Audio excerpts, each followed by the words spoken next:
So, money. Money isn't really the point of Hit Record. It never has been. When my brother and I first started Hit Record, and it was just this little message board with people making art together, we had absolutely no intention of making money because we didn't have to. We weren't spending any money. Since then, Hit Record has grown quite a bit, but our mission is pretty much the same. We want more and more people to have the experience of creativity through collaboration. Nowadays, though, in order to accomplish that mission on a grand scale, it costs money, so we have to make money. How do we make money? Well, first of all, unlike some places on the internet, we do not spy on you, collect your data, and sell insights about you to advertisers. What we do is find ways to monetize some of the art and media that we all make together. So that might mean making a TV show and licensing it to Netflix, or it might mean making some content for a brand or a video game, or it might mean selling stuff on our record store.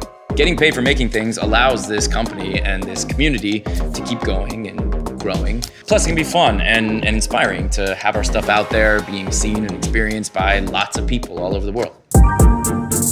Now, the reason people join this community is not to make money. This is not a good way to earn your living. This is not a marketplace for freelance gigs. Like I said, that's never been the point. That said, I think it's only fair that if something that somebody helped create makes some money, that person deserves some of that money. Yeah! Since we launched Hit Record as a company in 2010, we've paid community contributors over $2.7 million. So how does it work?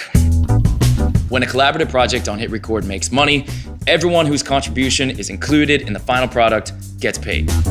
It could be a big contribution, like the lead vocal on a song, or a small contribution, like a drawing of the sun in the background of an animation. First, we make a list of every single contribution in the final product. Then our community team goes through that list one by one and assigns percentages to those contributions. This is not done with any kind of automatic algorithm. It's done by human beings. But those aren't the final numbers. We post those percentages publicly as proposals, and then we ask for feedback. Anybody can comment on any line item to say, hey, I think I deserve more, or I think this other person deserves more, or hey, you forgot to include me, or whatever. Our team responds personally to every comment regarding payment proposals. Sometimes we agree with the feedback, sometimes we disagree, but we always provide reasoning for our decisions. And we find having a transparent discussion about these things really ensures fairness because no one wants to be unfair in front of everyone else. Certainly we don't want to. Then after a 2-week window for feedback, we post the final numbers. We distribute payments digitally twice a year, and there's a link below with details on that. So that's how the money gets divvied up amongst the different contributors. Now, how much money gets allocated to any given production, we determine this in 3 different ways.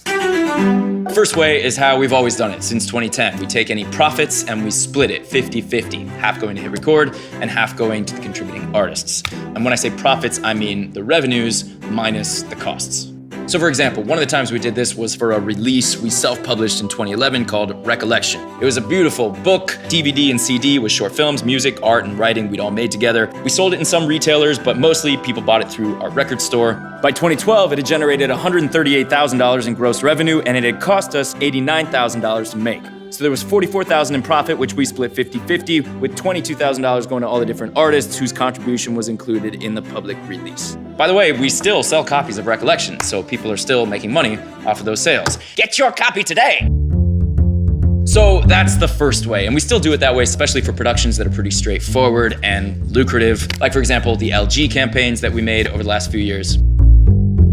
But as we started doing different kinds of things, we discovered that that first way wasn't always going to work. In 2013, we started making a television show called Hit Record on TV. Now, the television business is complicated. We were making a show on a certain budget provided to us by a distributor who was making money by selling advertising, et cetera, et cetera, et cetera. When all said and done, it seemed pretty unlikely that we were ever gonna see any profits. But we still wanted to pay contributors.